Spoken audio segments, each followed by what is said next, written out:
Alright, what's up guys? Welcome back to another video. So today we're going to talk about basically your suppliers, how to negotiate them, and different steps and basically advice for you guys when you start getting into your first product, or maybe you didn't do so well on getting the right supplier on your first one and you're trying to recoup for it for the second one.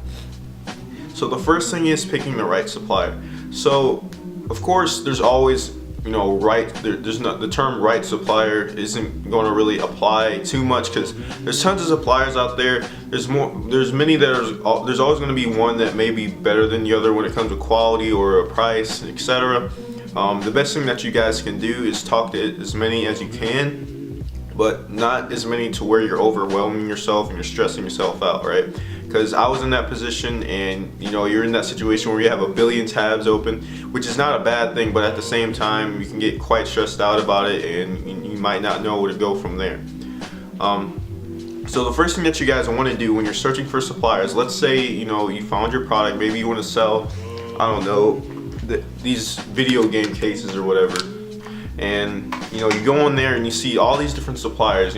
Maybe one's offering $1 per case, or one's offering 50 cents a case, and you want to weed out the suppliers that don't offer trade assurance, and those that aren't gold suppliers.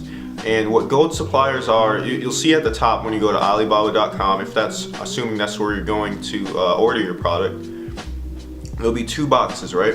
And you want to make sure you check mark the trade assurance and the gold supplier. Gold supplier is basically something that a supplier earns after they have had some time on Alibaba. I think the minimum is 1 year. So that's like I said, it's something that they earn for being on there, so you can makes them more trustworthy. And the second thing is their actual the trade assurance. So that just basically means they assure you that your product will be safe and it will be taken care of from point A to point B, so you don't have to worry about it. If something goes wrong, they'll be completely accountable for that. So when you go out there and pick your suppliers, make sure you have those two things checked out. And the second thing is sampling products, looking at transaction data. So if you go on each one of these suppliers, you'll probably see the transaction data on the side or somewhere to the right, which are those orange diamonds, right? Those basically show people that have actually purchased from them, how active their transactions are each month, and that'll show you if actual Amazon sellers are purchasing from them, which is a pretty good indicator if they have a whole bunch of diamond stars on the side. And another thing too, if you guys want to sample products before you actually buy the whole batch, before you actually jump into a product and send them to an FBA facility, that is okay. And not sampling a product is fine too. Of course, you should probably take the safer route and sample it first to see the quality of it. But the first thing that you guys can do in order to really just weed out the suppliers that aren't having quality products, aren't having the best of days for their supplier, is just look at the gold suppliers and how many of the gold suppliers they have. So yeah, if you guys are worried about the quality of your product, you can always sample it. You don't have to, but of course that's a safer route for you guys to just sample it and see what it looks like, and test the quality and durability of it. But a lot of times what suppliers will do, I don't know if you guys have noticed, but a lot of them will actually have videos now, and they'll show you them using it, or them drop testing it, or them producing it. And then from that video you're kind of able to determine their durability and stuff. And one of the winning factors nowadays, especially in 2018, is video marketing. So I was and for the product that I chose, the supplier actually did show a video of it on their their page, their product page, and that basically won me over for choosing them as a supplier, as opposed to all these other suppliers that aren't even doing that, just showing like maybe 1 or 2 pictures that aren't even that HD. So definitely you want to look at the gold supplier. If a supplier, if you see a gold supplier selling the same thing, like if they have you know, I don't know if they're like if there's like 2 years gold supplier and then there's like a 12-year gold supplier, then yeah, you're probably going to choose a 12-year one over the 2-year one, just because you know that the 12-year one has way more experience. They probably have more Amazon FBA sellers that come to them, so they have more experience in that marketplace. So you should also negotiate with different suppliers as well. The way you guys can do that is you have to do it in a professional manner. Don't just come up to them like, oh, hey, how much for this? How much for that? How long will this take? How long will this? Just don't do that, because this is a business model. This is business to business, all right? And you got to come at it with a very professional aspect. So each time you go up to a supplier, I can probably leave a template for you guys, but every time you message them, make sure you use a professional manner. Be like, hi, my name is Joel. I'm a I don't know, representative or ambassador of some type of company or whatever. We were very interested in your products, and we were wondering if we can get a quote or some type of inquiry about for 400 units or plus DDP air shipping to the United States. And then thank you so much for your time, and then enter and then space comma Joel, and then just leave it at that. You don't have to be too fancy, but just try and keep it professional. Don't make it look like you're sending them a text message or something, And each supplier is going to be different. Maybe you're going to be able to negotiate with them pretty well by just talking to them blatantly and not very professionally. But you always want to play it safe, because I like in the situation that I was in before. I tried talking to them in like a very broad way, not very professional, and they'll literally just take their time messaging back to you. Like they won't send you a message back to maybe like 1 or 2 days later. So you just gotta keep that in mind, and you just gotta make them want to work with you.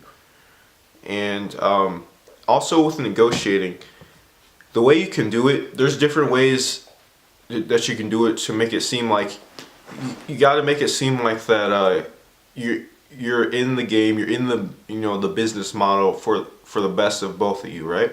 So you want to talk about things.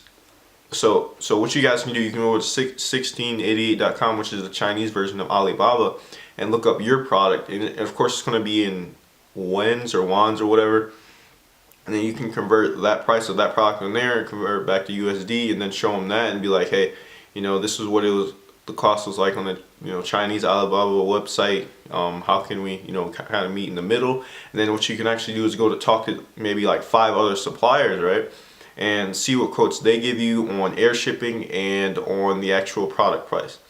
Now, of course, you're going to be able to weed out people that are trying to scam you and people that are trying to make an extra buck on you. The first thing that you want to watch out for. So let's say a supplier offers you $2,000 for your whole entire batch of maybe like 600 units or something. And then you go to another supplier and they offer you like 2,700 for the same batch of units, same weight and everything. That's something to look out for. Of course, you're going to weed out the one that is charging you more for that. Just be like, hey, this other supplier offered me 2,000, why are you offering me 2,700? And you can basically get a general overview of how much it's going to cost per unit by multiply. It's usually $5 per kilogram. So if you ask them about the weight, you'll generally be able to estimate the shipping costs. I mean, not for the actual product cost. So yeah. So that's the best way in order to negotiate with the suppliers. Try not to be pushy about it either. Don't be like, oh, why is this person why is this person offering me so much lower than you? Are you trying to scam me? Don't be like that. Like I said, just be professional with it. Be like, can we meet somewhere in the middle? What's the best price for both of us? Say things like that. Be nice. And of course, you can always use. You don't have to. Don't use the chat now box on Alibaba. Go on Skype, get their Skype or get WhatsApp or whatever. It's going to be more direct for them. It's going to be more easier for them to contact them and for you to contact them. So yeah. And also, you guys are probably wondering the difference between DDP and EXW, I believe, or not EXW, for DNP.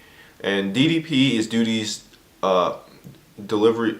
I think it's delivery duties paid. So that just means that they take care of all your shipping stuff from the actual supplier all the way up to the Amazon FBA facility. So you don't have to pay anything for inspection or actually forwarding over, etc. You always want to do DDP. Do not do duties unpaid, because if you get duties unpaid, you're basically sending it. They're going to send it to their. They're going to send it off to their air shipping forward or whatever, and it's just going to sit there, because at that point you have to pay to get that onto the airplane or whatever and get it over to the Amazon FBA facility. So you don't want to do that. Always do DDP. I honestly recommend that you always do air shipping as well. Freight forwarding is very it's tedious, and it takes up too much time, in my opinion, especially if you're trying to jump on a marketplace that is decently competitive. So also giving them your shipping labels, so that it is your job to actually put your label on each one of your units. It is your job to get the actual label slapped on each one of the cartons that all your units are in as well, to send over to Amazon. The way you do that, of course, you go into Amazon and Seller Central, you drop the inventory tab, and then you go to send and replenish inventory, and you're going to be able to print out the labels.